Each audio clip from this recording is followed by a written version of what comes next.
How to remove your butterfly locks. First, you start off by locating your braid, whether you twisted your hair or you made a plait. You want to find that and pull it out of the lock.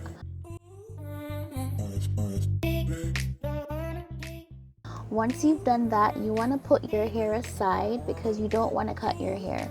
Once you put your hair aside, you go ahead and you cut the lock close to the root and you pull whatever part of the lock might be left in your hair, and voila, that's it.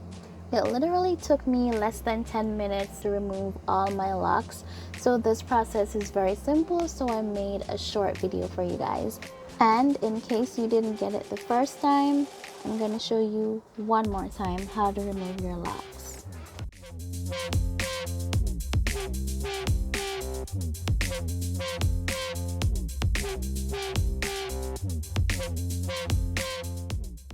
Thank you so much for watching, and I'll see you in my next video.